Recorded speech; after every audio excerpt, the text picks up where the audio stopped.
What's up, everyone? Welcome back to the episode of Ask the Buffalo. It's the show where you can ask this guy, John Rettinger, any question you might have from the wide world of technology. We had a very busy week. Microsoft took the wraps off the next generation Xbox, the Xbox One. We're going to talk a lot about that. We're going to talk about some phone news, maybe thrown in there, some personal stuff, and wrap it all up with a nice tech bow. This is Ask the Buffalo. Let's get Ask the Buffaloing.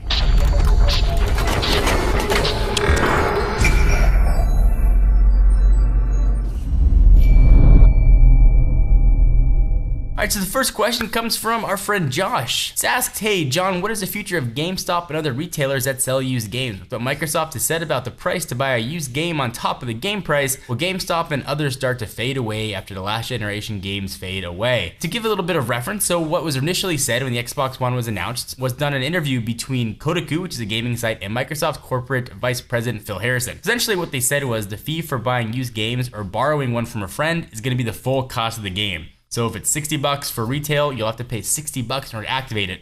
That's on top of whatever you paid the seller of the game initially. So a lot of money. Microsoft, though, appears to be issuing conflicting statements, so they've backtracked on that a little bit. The new word, though, is that what they explained was just a potential scenario. Here's the quote directly from Microsoft. So while Phil discussed many potential scenarios around games on Xbox One today, we've only confirmed that we designed the Xbox One to enable our customers to trade in and resell games at retail. So it looks like they did a, oh crap, our bad, people are pissed, let's backtrack a little bit, which is great. So what's gonna happen though, we really don't know. It looks like though there's going to be some sort of fee to trade in games or to play a game at a friend's house. Hopefully that's not gonna be the case, but it looks like we are heading that direction, so thumbs down Microsoft. This question comes from Ratul29, who asks, hey John, is it still worth buying the Xbox 360? What's the future for this console? And will games still be developed for it anymore? So Microsoft said there'll be Xbox 360 announcements at E3, but I wouldn't run out to buy an Xbox 360 right now, even if they dropped it dirt cheap. There probably will be new games that come out for it over the next 6 months, maybe even a year. We're not gonna see the Xbox One presumably until the holidays. But if you waited this long to buy a next-gen console, wait until the Xbox One. Or wait a little bit after the Xbox One and maybe be able to buy a used Xbox One. But definitely I would not recommend buying an Xbox 360 right now. It just doesn't make sense. Hopefully, helped answer your question. Next one comes from Twitter. User @OneMoreTech asks, at John4Lakers, what phone does your wife use? Well, that's an easy one to answer. She uses a white iPhone 4S with a pink bumper. Although she's pushing me for an upgrade to the 5, so we'll probably get that one soon. Next question comes from Harshit Argwal, who asks, John, what are your weekends like? Sometimes we get personal questions on here, so I'll share it. They're very, very boring.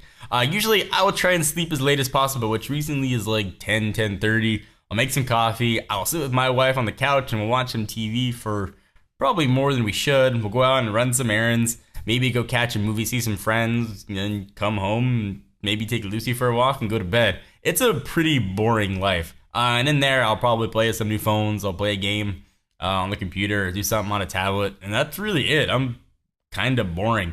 I wish I did more exciting stuff. I should make up stories like I go rock climbing, and then I go parasailing, and then I go base jumping off bridges, because that's just how I roll. But honestly, the reality is I just like to sleep as much as humanly possible. I like to try and sleep. I've talked a lot about actually trying to deal with insomnia over the years, and I think that I might actually have my insomnia kicked. I've been able to sleep through the night for the past like 2 months, which for me is absolutely unheard of. And it's like every night that I wake up and I've slept is a freaking blessing. So hopefully that continues. Hope you guys enjoyed another episode of Ask the Buffalo. We're back every week with new Ask the Buffalo questions. Every Tuesday, I'll put up an article on technobuffalo.com asking you to ask your questions. You can do so in the comments. Otherwise, send it to me on Twitter @John4Lakers and use hashtag AskTheB. See you guys next video.